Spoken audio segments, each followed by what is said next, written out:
Today, we're diving into something pretty fascinating, a new way to understand why our earliest relationships can leave such a deep, lasting mark on us.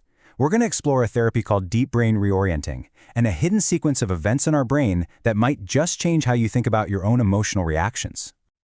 You ever wonder about this? I mean, a partner seems a little distracted or a text goes unanswered for a couple of hours and suddenly you're hit with this just catastrophic feeling of dread or abandonment. It can feel like a huge overreaction, right? But what if it's not really about the event itself? What if it's about a much deeper, much faster process happening deep inside your brain? Okay, so here's our roadmap. First, we'll quickly look at the common wounds of attachment. Then, we'll get into the core idea of deep brain reorienting, this idea of moving beyond emotion to uncover something called shock and pain. We'll see how slowing this whole process down is the key, how that helps untangle a fragmented sense of self, and finally, what this new map for healing really offers us. So, to really get a handle on the solution we're talking about today, we first have to understand the problem. And for so many of us, the struggles we have in our adult relationships can be traced all the way back to our very first experiences with our caregivers. What's striking is just how familiar these signs can feel.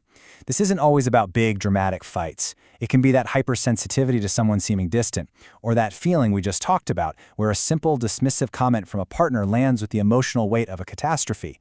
These are all echoes of those early attachment wounds.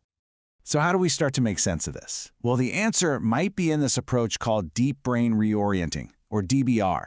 It gives us a totally new lens, suggesting that what we normally call an emotion is actually the end of a much deeper, much faster chain reaction in the body.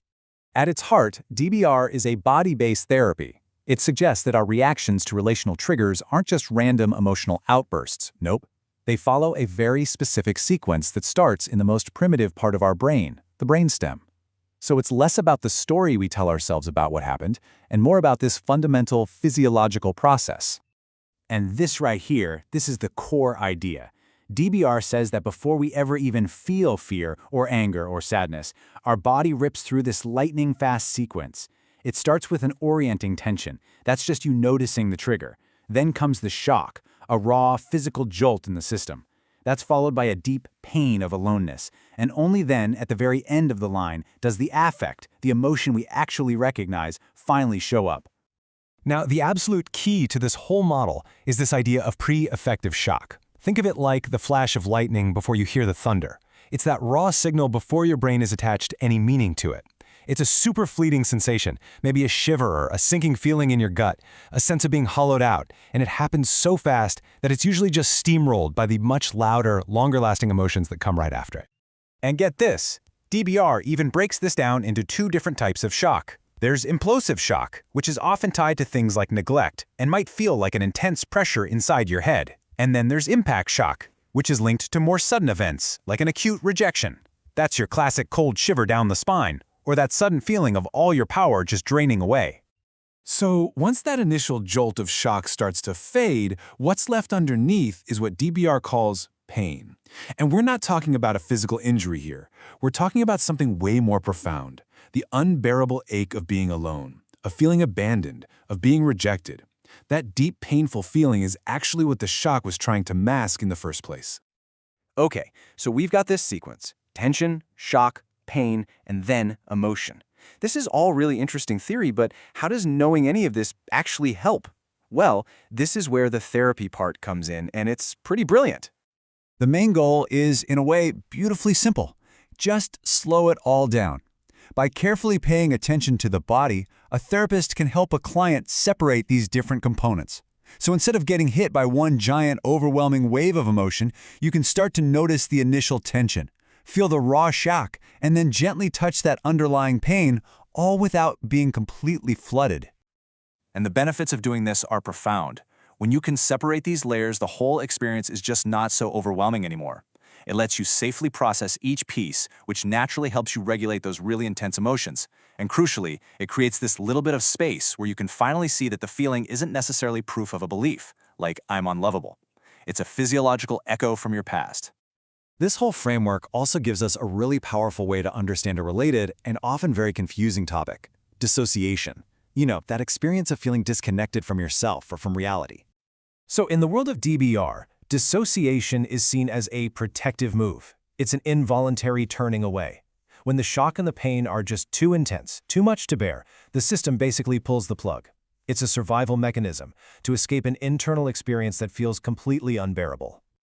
And this can show up in a few different forms. There's supracortical, which is when we essentially just disown the pain. There's intracortical, where our very sense of who we are or what's real gets fuzzy. Neurochemical is when the body just floods itself with chemicals to numb everything out. And in structural dissociation, that's when distinct parts of the self develop to hold on to the trauma. And here's what makes this approach so different. Instead of focusing only on trying to manage these different dissociated parts, DBR goes deeper. The whole goal is to carefully and safely attend to the underlying shock and pain that caused the fragmentation in the first place. The idea is, by healing the root of the problem, the self can naturally begin to come back together. Okay, so let's pull all these threads together now and look at the big picture. What is this new map for healing really giving us? If you take one thing away from our whole conversation today, let it be this. Attachment trauma isn't just a bad memory or a negative story we tell ourselves. It is a deeply ingrained physical sequence that happens in the oldest parts of our brain. It's about how our body fundamentally orients itself toward connection and away from threat. And this new map offers so much. It gives us a way to access and heal wounds from a time before we even had words or explicit memories. It helps resolve that core, agonizing conflict so many people feel of desperately wanting connection while also being absolutely terrified of it. And ultimately, it provides a real pathway toward feeling more stable, more regulated, and more fundamentally worthy of love. So, we'll just leave you with this question to chew on. In a world that's so often focused on changing our thoughts and rewriting our narratives, what if real, deep healing actually begins one level deeper? What if it starts by simply learning to slow down, to listen, and to honor the most fundamental, pre-verbal responses of our own bodies?